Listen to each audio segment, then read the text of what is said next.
Welcome, everybody. It gives me great pleasure today to bring to you Christine Anacleto. We met actually in this very room. We met in, I'm not sure if it was September, but she's been in Port Alberni. Her and her husband moved here in September of last year. Christine brings to us a wealth of knowledge and experience, and I'm so honored to have her speak today. I've got to know her, and she is a certified executive coach. And I do want to say I've officially hired her to help me clean out in my life the clutter of my life, and she can help you as well. She is here today to speak to us about bringing the power of vision and bringing your work and life in balance. She's working with me personally. So I just want a round of applause to welcome Christine today.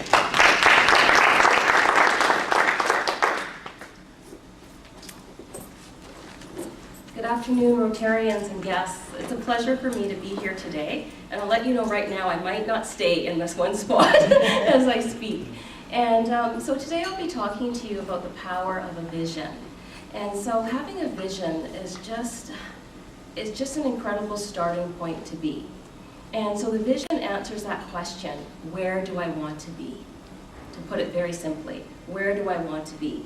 And so oftentimes we talk about, we hear people saying, oh, I'd love to be in Mexico right now. I'd love to be on this vacation. However, in order to get there, you need to have a plan. You're just not going to snap your fingers and next thing you know, you're in Mexico. Okay. It does come out. Okay. Can you hear me? Yeah. Okay, there we go. Okay, so as I was saying, the next thing you know, you're not just going to show up in Mexico. You need to have a plan to get there. And it starts with that vision. When we have a vision, we make that decision, where do I want to be? And then we walk back from that. Okay? So when I was about 19 years old, I read a book called Live Your Dreams by Les Brown. In this book, he asked questions. If you could be anything in the world, what would it be? If you could do anything, what would you do? And in answering those questions, something within me changed. I learned in that moment that I wanted to be an inspirational speaker. I wanted to motivate others to reach their dreams, and I wanted to speak to hundreds and thousands of people. That's what I wanted to do. However, I had a challenge. I was incredibly shy. I was very quiet, and I needed to learn to get from where I was to where I wanted to go. So I needed to make a plan. In order to get me there, I joined Toastmasters. And my first meeting was very scary. There I was, 19 years old, walking into a meeting, and it was very intimidating, so I ran away. And I didn't return for a long, long time. And so in order to get myself comfortable, I did different things. I sold pampered chef, I spoke to different groups of people, and I thought, there, I've got it taken care of.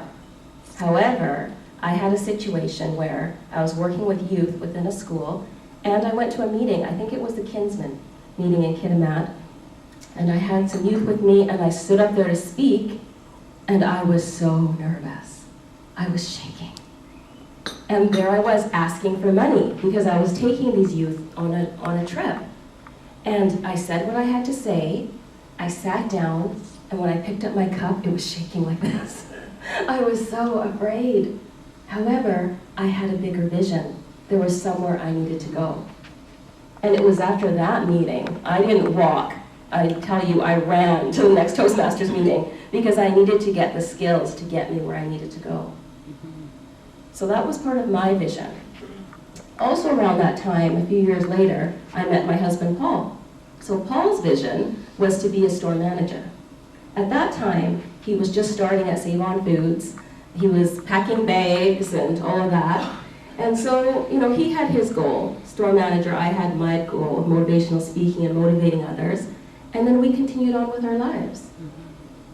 I went away to school, we had our children, we had our careers, all kinds of things happened.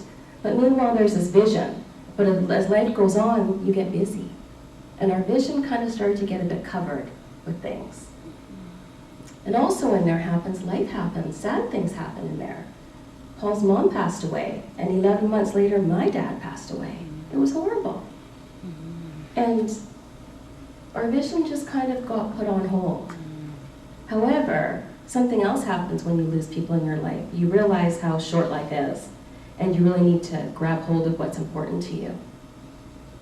And so at that point, we decided to really take a look at what that vision was again. And we took it out and we said, hey, we need to do something about this. And so at that point in our lives, I was working in the hospital as a discharge planning social worker, leading a team. My career was going really well. You know, Paul's career was going well at that point too, but it wasn't it. It didn't quite cut it. It wasn't at that place where we wanted to be. So we needed to have a plan to get to that vision. And so I said to Paul at that time, I said, okay, Paul, you know, if you want me to leave my career, if we're going to do all of this, I need to retrain, right? I need to do what I need to do, get the certifications I need to be able to go to that next level. So at that point, I went back to school to add on to my coaching, and then I was ready. So that was us. That was our personal vision professional. However, we were also parents. So we had a family that we had to take care of. So then we had to start talking to the kids because we were going to uproot them. We were going to take them away from their home, from their family, and take them on this journey. So we started to prepare them as well. We had those conversations. And so as time went on, we got to that point where we were ready. And one day, Paul got that phone call saying, would you like to take a trip? Would you like to move to Victoria? And we said yes. However, we weren't just ready to move anywhere. We decided that when we wanted to take on this journey, we wanted to go to a beautiful community. You know, I wanted to be near water. I needed to have an international airport nearby so I could work on my goals. We had all these things on our wish list, so it couldn't just be anywhere. And so we had to do something a little different. Paul had been an assistant manager for many years, so we had to take a lateral transfer so that we can get out of the north and get to the other side, to Victoria. So, to give you a little sample, here we are. So this is July 2015. That's a little selfie we took at about 5 o'clock in the morning when we were leaving Kitimat, heading to Victoria. Ready to take our family on this journey towards our vision. And so we got to Victoria, and we had a wonderful time. It was enjoyable. We got there. Here's another selfie of us here in Victoria, hanging out, shopping. It was like living as tourists, right, while we were there. It was so much fun. However, when we got there and we unpacked, and I'm telling you, we unpacked because we had unpackers. So every tiny thing we had was out of those boxes. And then we learned that in order for Paul to reach his goal of store manager, it wasn't going to happen in Victoria. We thought we could move to this community, move around to the different stores, get ourselves settled, and there we were. But it wasn't going to happen in Victoria. It needed to be in a smaller community. And at that moment, I said, I'm sorry, Paul, but you know, we just moved the kids here, we've uprooted them from their family, right? We can't do this again. And so we talked to the kids and told them, you know, this is the story. And Paul told the kids what happened, and the kids said something that I just couldn't believe. They said, but this is Daddy's dream. Daddy's dream is to be a store manager. And so, in that moment, these children, because we had shared the vision with them, they had the buy-in, they understood why, and it was in their hearts, they were ready to move again for the vision. So, about a year later, we had the conversation, perhaps October, and it was an incredibly stressful time because we had to apply, we had all kinds of things were going on, right? So you have your vision, but there's all the in-between that happens.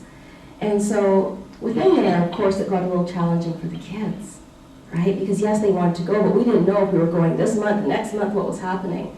So then, within having that vision, we had to reconnect to our values, right? And our values said, we need to have stability for our children. So yes, we're going to move, but we need to be in control of when we move. And so part of my vision was moving, but somewhere where the kids can transition into their new schools in September and everything fall into place perfectly. And so that's what happened. September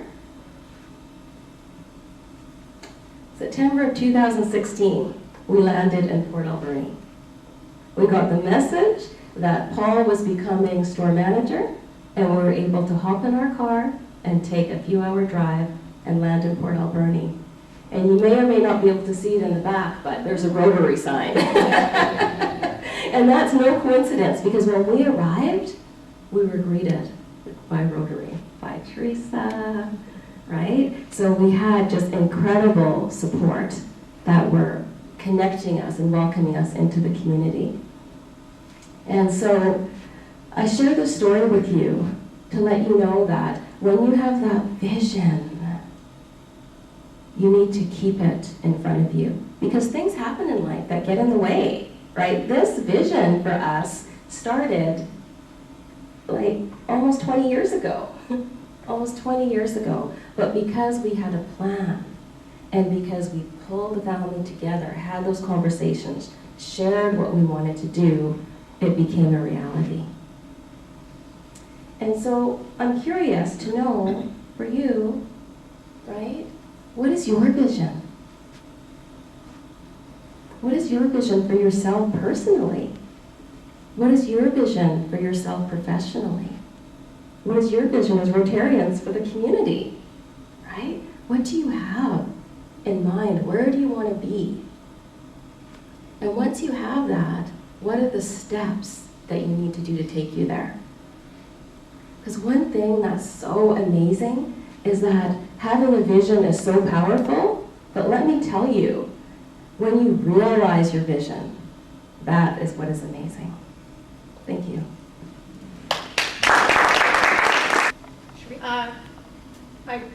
Not a question, but a comment for vision. When I joined this Rotary Club, one of the things that struck me was how welcoming and family-friendly the club was, and how I so enjoyed the club at the time and the diversity, and learning about where Colin came from, his history with the club. So I found these lunch meetings just so enjoyable, and then the things that they get involved in the community. So we had a lot of shared values, which is one of the reasons I joined the club. So I started to have a little vision for my part in the club, and that was to help carry that vision on and grow the club with bringing in more diverse and interesting people of fabulous character. And I think a lot of the members in the club sort of share that vision. So thank you to the club members for helping me realize that vision and being such a huge part of when I moved to Port Alberni. Wonderful, thank you for sharing. Ellen? Cheryl mentioned that you two, or you're working with her, she's working with you, they're working together, and coaching. And can you talk a little bit about how that works? Can you just explain a little bit more? Yes. So what I'm trained in is what's called executive coaching. So I'll use this again, sorry. No, you don't need to use it, you just... Okay. So I'm trained in executive coaching. So another word for that is success coaching. So I work with individuals to realize their goals and dreams. So exactly what I talked about, standing in that B, where do you want to go, what are your goals? And I work with you to get you there. And so as a coach, and what I absolutely love about it is that it's not me telling you this is what you have to do. It's having those questions. I have a toolkit of different questions and techniques that I'll ask you, and it will help to pull out what it is that you're looking for. The other part of it is accountability, right? Sometimes we have these goals and we just kind of put them aside because the clutter that Cheryl talked about, and we get busy, gets in the way, right? So as your coach, I'm your accountability partner to check in with you. How are things going, right? What do you need to get to the next step and to really help stretch you to that next level? Of all your clients, is there an average age that people come to you? Yeah, that's a great question. My clients actually, my kids have been coached, just to tell you this now. But oftentimes young adults. However, now with ACOS, I've started working in the high schools, which is great. And I was able to meet with some youth yesterday already, and they do very well with coaching. They do very well with coaching. And so definitely, honestly, from children all the way up to the elderly.